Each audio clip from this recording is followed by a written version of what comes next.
Hai, em, aku mau share apa yang aku dapat dari program Sunrise yang aku ikut. Eh, Video ini maksudnya untuk memberi keterangan bagi kita semua yang mau bekerja bareng nanti ya, di kemudian hari bersama band.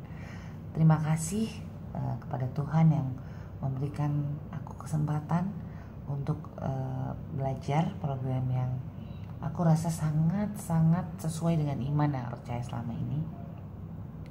Dan juga kepada Tigor yang selalu mendukung dan selalu encouraging dan selalu menjadi mitra yang sangat-sangat baik dan tidak pernah sekalipun memberikan tanggapan yang negatif.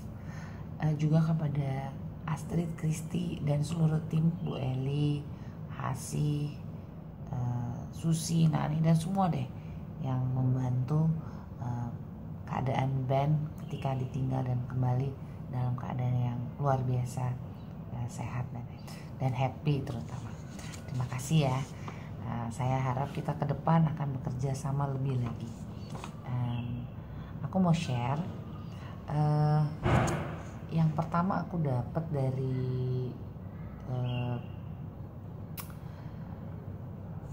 program ini sebenarnya bukan metodenya yang terutama. Landasannya itu adalah attitude-nya, bagaimana sikap hati kita dalam melihat anak kita yang menyandang kondisi autisme. Nah, ini ada satu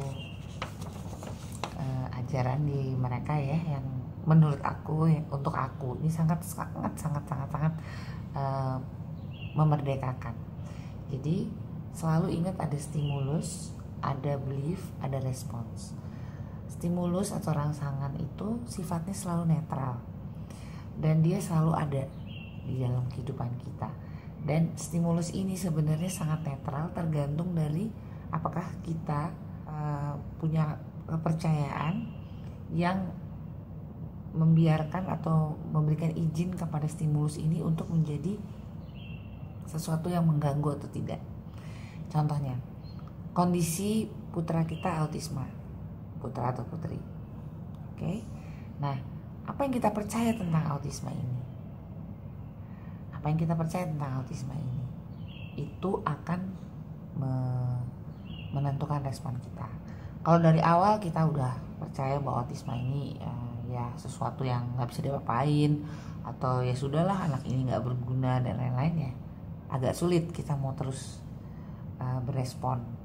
Tapi kalau kita masih punya percaya dan kita sangat bahwa anak ini adalah hadiah, seperti Sunrise percaya bahwa anak ini adalah hadiah bagi kita sak paket-paketnya dengan autismenya, dan kita percaya bahwa kalau aku percaya sekali bahwa Tuhan tidak pernah iseng dan Tuhan pasti punya tujuan di balik semua yang mungkin kita lihat sebagai penderitaan ini.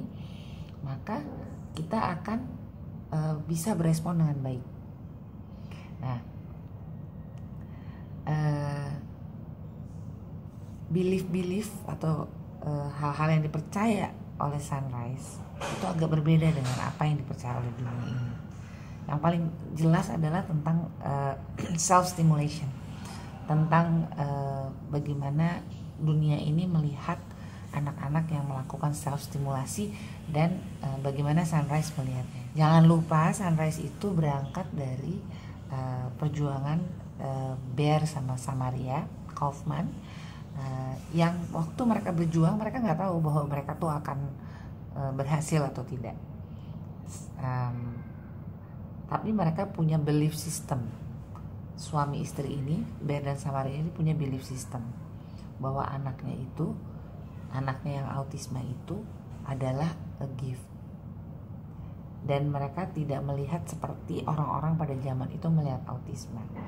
Dan setelah bekerja 3,5 tahun selama 7 hari dan 12 jam per hari, mereka bisa melihat hasilnya. Nah, apakah itu bisa diterapkan lagi kepada populasi yang lain? kita misalnya yang mungkin anaknya udah besar dan lain-lain, ternyata mereka melakukan banyak pengulangan dan pencarian temuan-temuan mereka. Bahkan ada anak usia 33 tahun yang sudah di institusi, ibunya ikut program mereka, dan lalu ibunya itu menerapkan kira-kira 1,5 tahun. Anak itu bisa sekarang menurut kabar anak itu udah di apartemen sendiri dan bekerja. Puji Tuhan ya. Nah, ini yang paling penting ini. Apa yang kita believe, stimulus setiap hari ada. Dalam hal ini anak kita lah ya. Dan apa respon kita. Nah, kita akan masuk dari situ ya. Jadi aku akan masuk ke Sunrise Program Principle yang ini aja, yang gampang-gampang aja. Yang pertama paling harus kita mereka minta kita percaya adalah potensi anak kita itu tidak terbatas. Potensi anak kita tidak terbatas. Nah, banyak orang yang selalu bilang, oh ini sih memberi harapan palsu. Dulu aku ingat, jangan deh diajarin terlalu banyak, kasihan kalau nanti ternyata dia nggak bisa bicara gitu.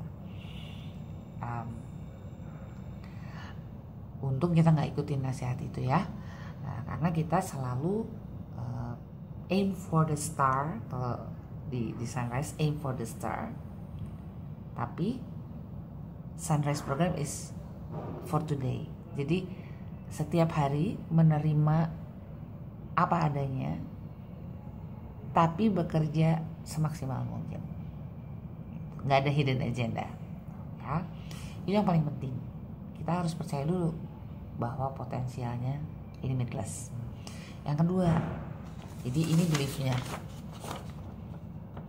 dulu ya, dibenerin, sikap hatinya dibenerin. Aku sih mengalami dalam ikut ini tuh berasanya kayak retreat gitu. Sunrise program gak ada hubungannya dengan agama tertentu ya, mereka betul-betul umum, tapi kita masing-masing bisa mengambil itu kepada iman kita masing-masing. Nah, yang kedua itu motivation, not repetition. Nah, jadi semua learning di Sunrise ini bukan dasarnya adalah pengulangan, terus harus berulang-ulang. Dia tuh prinsipalnya least possible. Lucu ya. Sama sih sebetulnya seperti kalau kita ajar anak-anak kita baca buku ya, kali ya HP ya. Dan dia bekerja untuk motivasi internal. Ini yang agak beda. Yang lain-lain kan metode kita motivasinya eksternal, kasih token, dikasih macam-macam eksternal. Nah, kelihatannya ini yang membedakan hasil akhirnya. Aku udah ketemu dengan si Round, aku udah ketemu dengan Jade. Mereka betul-betul iming-imingin untuk kerja gitu. Mereka selalu klaim itu akibat motivasinya internal. Memang nantinya kalau kita udah kerjakan, untuk memotivasi secara internal tuh jalannya lebih panjang, tapi hasilnya lebih permanen. Aku udah lihat. Kemudian yang ketiga, autism is not a behavioral disorder. Hore, gue paling demen sama gini. Nah, mereka bilang autism itu a neurological challenge, ya. Tapi yang terjadi adalah hasil akhirnya adalah sosial. Jadi ada kesulitan bagi anak-anak ini untuk berhubungan sosial dan connect karena kelainan neurologis yang dia alami, maka dia mempunyai itu kelainan itu. Mereka tidak sependapat bahwa intelektualitas tuh harus dipencet-pencet dari awal, dipush-push dari awal, karena mereka selalu menemukan anak-anak dengan autisme itu sama sekali nggak masalah sebetulnya di inteleknya, bahkan mereka super. Bahkan kalau Samaria tuh percaya bener, anak itu nggak usah ngomong, dia diem gini udah ngerti apa yang terjadi di sekelilingnya. Aku mau Viviana pernah nyoba soalnya. Nah, Tapi yang lebih penting adalah hubungan sosial. Mereka ada 4 pilar itu nanti ya. Kontak mata yang diinisiasi dengan keinginan internal, lalu bahasa language, lalu yang ketiga attention span, dan yang keempat flexibility. Itu 4 pilar mereka. Jadi mereka berpendapat kalau 4 ini nggak bagus, maka walaupun kita udah nanam segala rupa itu nggak bisa jadi gitu lah. Ini menarik kalau menurut aku, sangat menarik. Kemudian ini yang bikin kesel banyak orang nih. Your child's dimming behavior, important meaning and value. Wah, ini pasti banyak temen yang udah deh nggak usah deh gitu. Pasti aku sih udah ngerti itu. Tapi aku pribadi setelah aku ikutin semuanya, aku pikir make sense betul gitu lah. Intinya mereka menganggap self stimulation itu adalah cara seorang anak untuk membuat semacam defense mechanism supaya dia bisa bertahan, karena dia menerima input sensori yang berbeda dari kita kan. Nah, supaya dia bisa bertahan, dia melakukan self stimulation. Nah, kalau dia sedang self stimulation, itu dia sedang dalam keadaan yang mempertahankan diri. Dia bisa mengorganize dirinya dengan cara itu. Dan orang bilang dia masuk ke dalam dunianya, which is yes. Nah, untuk mereka ini nanti sangat berharga karena pintu masuknya lewat ini.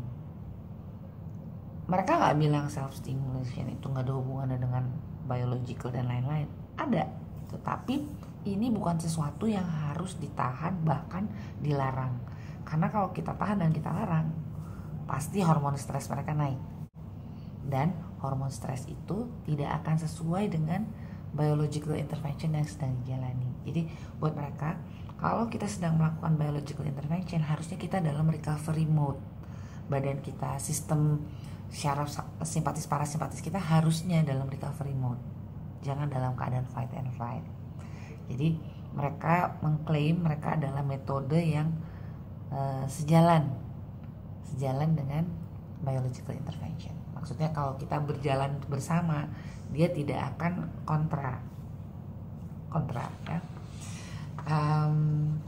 Ya karena semuanya ini dasarnya adalah cuman main yang berstrategi.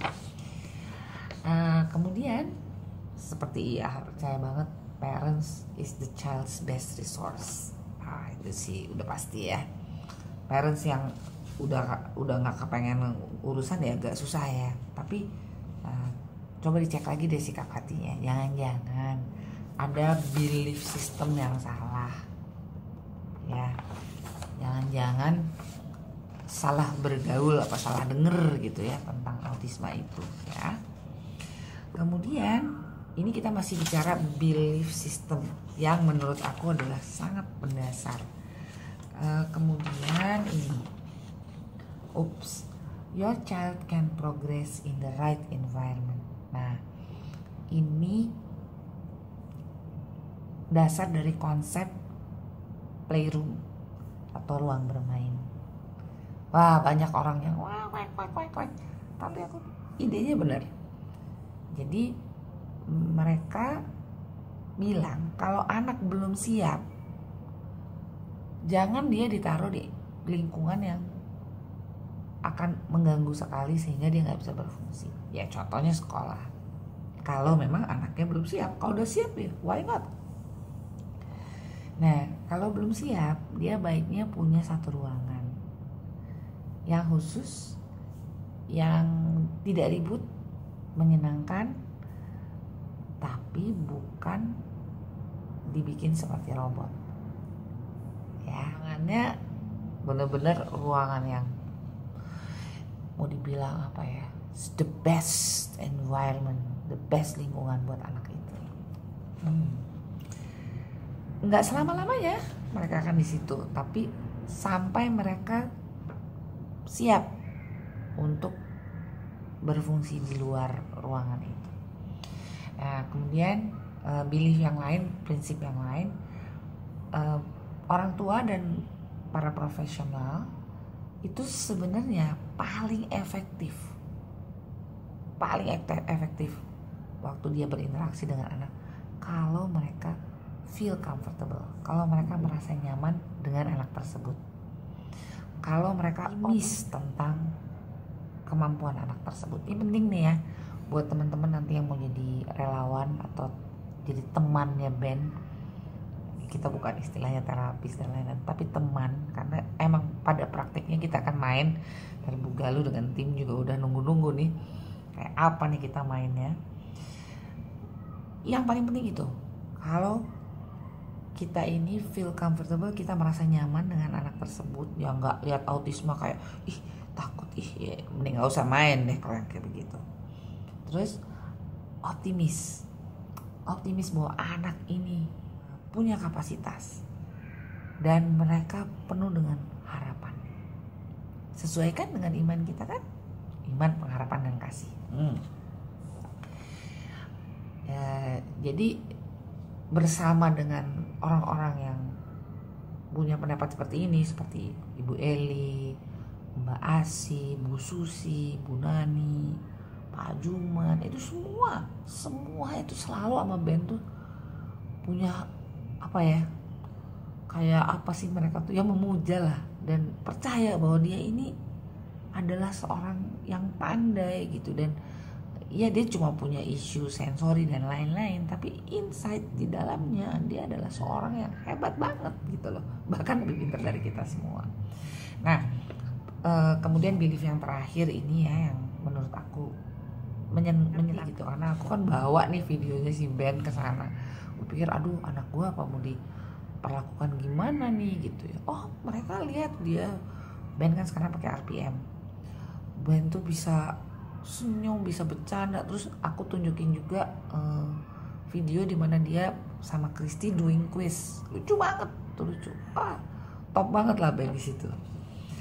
Nah dia bilang mereka terapinya bisa kombinasi dan efektivitasnya jadi tinggi. Kombinasi dengan apa?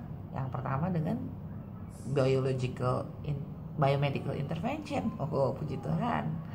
Kemudian dengan sensory integration therapy, karena mereka percaya ini masalahnya sangat sensori, ya kan. Kemudian juga diet, dan satu lagi auditory integrity dan other therapies, ya. Terus waktu mereka lihat Ben berkomunikasi dengan FC campur RPM, dia bilang ini nggak boleh diberhentiin, yang intelek nggak boleh diberhentiin. Nah tapi bagian-bagian sosialnya nanti akan diimplementasikan gitu.